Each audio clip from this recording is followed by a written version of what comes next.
从28层换到了步梯3楼，住进去之后才知道，有些话不得不说。18年前我们买房的时候，我们这边开始有了高层，当时能买到高层的电梯房，那可真的是不容易，托关系又托人，又借钱拿出了所有积蓄，费了九牛二虎之力，终于买到了28层的130多平一套的南北通透的房子，那高兴的劲啊，甭提了，就别提了。邻居们啊都羡慕说，人老了不用爬楼梯，有电梯太方便了。我自己也觉得比别人高了一等。我刚住进去，整个小区住的人很少，电梯呢也不用等太长的时间，出门进门真的太方便了。而且28层视野无敌，真的是很开阔。站在窗前，整个城市的美景，远处的山峦尽收眼底，真是让人心旷神怡啊！房子的通风也非常的顺畅，房间里面没有一点潮湿的迹象，采光也是相当不错的。阳光照进屋里面，冬天暖洋洋的，非常舒服。噪音很小，家里面呢安安静静的，一点噪音都没有。喝茶看书真的是惬意。可是令人万万没有想到的是，我们只住了2年时间，随着住户的增加，这个电梯就成了一块心病。有时候早上出门等4、5分钟电梯都不来，好不容易等进来的电梯又是一层一停，这节奏真的是让人抓狂啊！有一次出门坐电梯竟然用了20分钟，我送孙子上学都迟到了。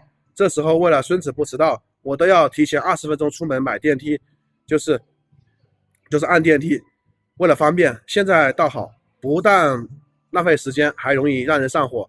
还有就是水压的问题也令人头疼了。住户少的时候还感觉到不太大的问题，这住的人多了，水压低，而且呢还不稳定。这洗菜做饭无非就是多费点时间，可这洗澡就麻烦了，水不但小，而且还不稳定。有时候忽冷忽热，洗个澡还有时间还把人弄感冒了。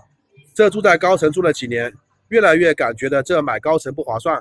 不光是电梯和水压的问题，还有安全性也是令人担忧的。如果发生火灾，高层的救援也是非常困难的，逃生的难度也是非常大的。当初呢买房的高兴啊，现在变成了后悔。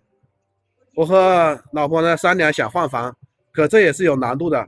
首先就是钱的问题，经过我们慎重考虑啊，我们还是决定买个步梯房，楼梯不要太高。这个主要原因是价格比电梯房要便宜。经过多半年的努力，我们终于买到了一套3楼的二手房。虽然是电梯房，上下楼梯需要步行，但好在楼层不高，再也不用花时间等电梯了。心里面真的别提有多高兴多舒服了。水压我就不用说了，洗个澡是通快，酣畅淋漓啊。这住在3楼之前的烦恼都没有了。现在就还有一点不尽人意的地方，就是啊，我28层的房子还挂在中介，不知道什么时间才能卖掉，亏钱亏多少，这也没办法。大环境的影响只能顺其自然吧，买多少算多少。希望现在准备买房的家人们多了解多打听啊，希望大家都能买到适合自己的住房。屏幕前的朋友们、家人们，你们有这种烦恼吗？欢迎在评论区说说你们的感受吧。